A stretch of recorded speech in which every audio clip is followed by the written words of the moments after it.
नमस्कार प्यारे छात्रों, आप Rajkumar Patel sir YouTube channel पर। आज हम इस वीडियो के माध्यम से नेस की जो परीक्षा होने वाली है कक्षा 6 की नेस रेडिडेंस मॉड्यूल नंबर 2 को हम करेंगे। इससे पहले हम इसका हिंदी और गणित की 30 प्रश्नों को हल कर चुके हैं। इस वीडियो में हम विज्ञान और सामाजिक विज्ञान के 30 प्रश्नों को हल करेंगे। तो आइए शुरू करते हैं।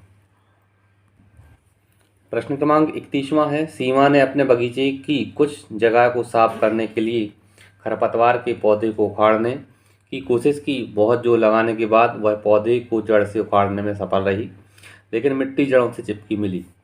वह अपने निरीक्षण से जड़ के किस कार्य की व्याख्या कर सकती है? तो इसका ए विकल्प सही होगा। जड़ें पौधों को जमीन पर मजबूती से पकड़ने में मदद करती हैं। ए विकल्प को हम सही करेंगे। प्रश्न 32वां है, संघनन और वर्षण किस प्रणाली में शामिल है? तो संघनन और वर्षण जो है वो जल चक्र में शामिल है। ए विकल्प को हम सही करेंगे।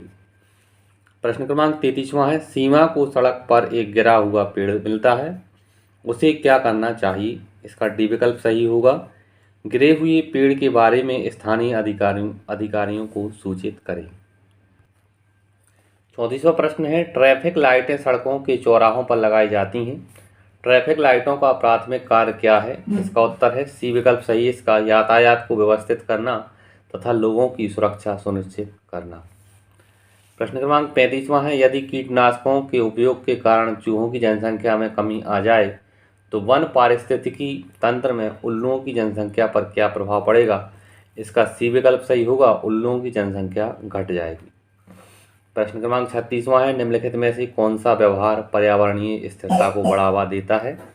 इसका बी विकल्प सही है। बाजार से सामान लाने के लिए जूट कागज के थैलों का उपयोग करें।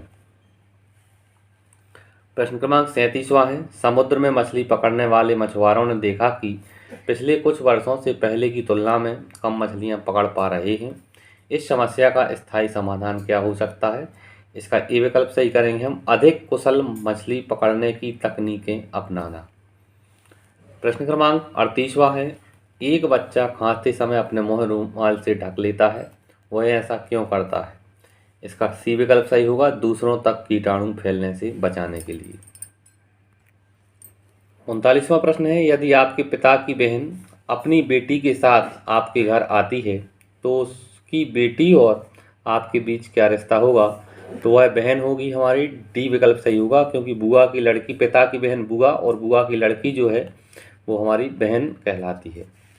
प्रश्न क्रमांक 40वां है, निम्नलिखित में से कौन सा समूह में नहीं रहता है? तो चींटियां समूह में रहती हैं, मधुमक्खियां भी समूह में और दीमक भी समूह में रहती हैं। मकड़ियां समूह में नहीं रहती हैं। बी विकल्प को हम सही करेंगे। प्रश्न 41वां है, जल संरक्षण में कौन सी प्रक्रिया सबसे प्रभावी होगी? सी विकल्प इसका सही करेंगे। बागवानी के लिए वर्षा जल एकत्रित करना। प्रश्न क्रमांक 42वां है, राखी ने देखा कि उसकी एक सहपाठी दोपहर के भोजन के समय अकेली बैठी है, उसे क्या करना चाहिए? इसका सी विकल्प हम सही करेंगे। अपनी सहपाठी को अपने और अपनी सहेलियों के साथ दोपहर के भोजन के लिए आमंत्रित करना। आगे देखें। प्रश्न क्रमांक 43वां है, प्रियंका ने कुछ चने भिगोए। अगले दिन उसने कटोरे से पानी निकालकर उन्हें एक नम कपड़े से ढक दिया और हवादार जगह पर रख दिया। इसके अगले दिन चनों का क्या होगा? तो इसका ए ऑप्शन सही होगा। चने अंकुरित हो गए। प्रश्न क्रमांक 44वां है, फूलों से रस इकट्ठा करने वाली मधुमक्खियों के माध्यम से पराग एक फूल से दूसरे फूल में स्थानांतरित होते हैं। मधुमक्खियों और फूलों के बीच सबसे उपयुक्त संबंध होगा। इसका हम सी विकल्प सही करेंगे। मधुमक्खियों को भोजन मिलता है और फूलों का परागण होता है, जो दोनों के लिए पारस्परिक रूप से लाभकारी है। प्रश्न क्रमांक 45वां है, विद्युत उपकरणों को साफ करने से पहले उन्हें प्लग से अलग करना क्यों आवश्यक है? इसका बी विकल्प हम सही करेंगे। यह विद्युत आघात से बचाता है। इसके बाद प्रश्न क्रमांक 46 से लेकर 60 तक के जो प्रश्न हैं वो सामाजिक विज्ञान के हैं।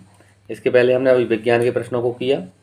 46वां प्रश्न है, फसल कटने के बाद अनाज का सुरक्षित भंडारण आवश्यक होता है। यदि आप किसान होते तो अनाज को लंबे समय तक कीड़ों से बचाकर रखने के लिए इनमें से किसका उपयोग करते? हमें अनाज को कीड़ों से बचाने के लिए हमें उपयोग करना है तो हम नीम की पत्तियों का उपयोग करेंगे, डी विकल्प को हम सही करेंगे। 46वें प्रश्न का आंसर होगा नीम की पत्तियों का। 47वां प्रश्न है, एक मानचित्र पर एक लिफाफे का प्रतीक है, यह क्या दर्शाता है? तो मानचित्र पर लिफाफा हमें डाकघर को दर्शाता है, डी विकल्प को हम सही करेंगे। 48वां प्रश्न है, पहाड़ियों में बसा रेगिस्तानी इलाका वर्षा न के बराबर होना, लंबे समय तक बर्फ से ढका रहता है, यह विशेषता किस स्थान से संबंधित है?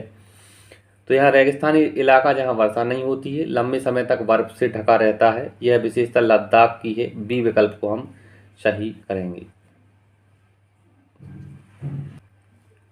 आगे है 49वां प्रश्न, एक जगह जहाँ पौधों की जड़ें आमतौर पर बहुत गहरी होती हैं और उनकी पत्तियां कांटों में बदल जाती हैं, किस भौगोलिक क्षेत्र में आमतौर पर इस प्रकृति के पौधे होते हैं?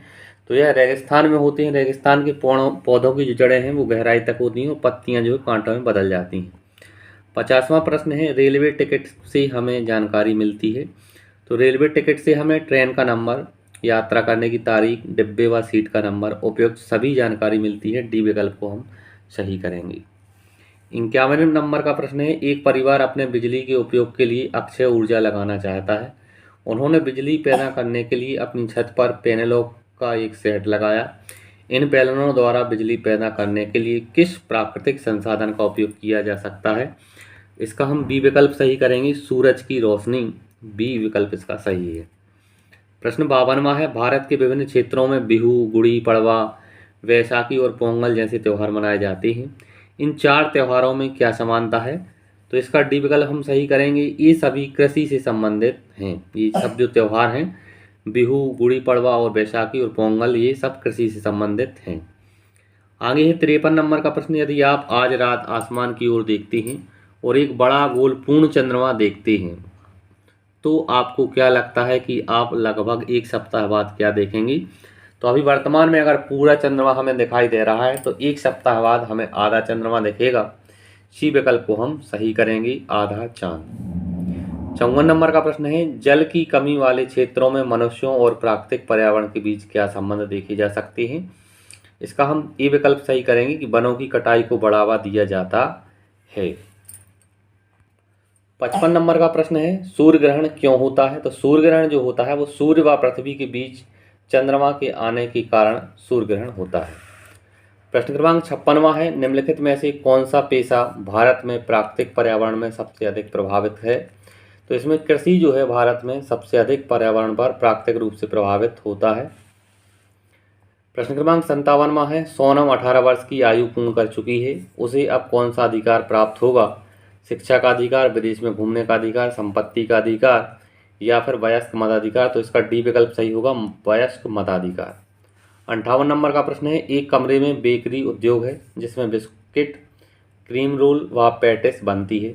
इनको भट्टी से में सेका जाता है जिससे इस स्थान पर बहुत गर्मी होती है। गर्म हवा किस संरचना से बाहर निकलेगी? तो आप यहाँ इस चित्र में देख रहे हैं, ये आ नंबर से दरवाज़ा है, ये खिड़की है, बा नंबर का दरवाज़ा है, आ नंबर पे खिड़की है, शाह नंबर में आप एक नल देख रहे हैं और दा नंबर में जो दिख रहे हैं आप भट्टी की चिमनी होगी।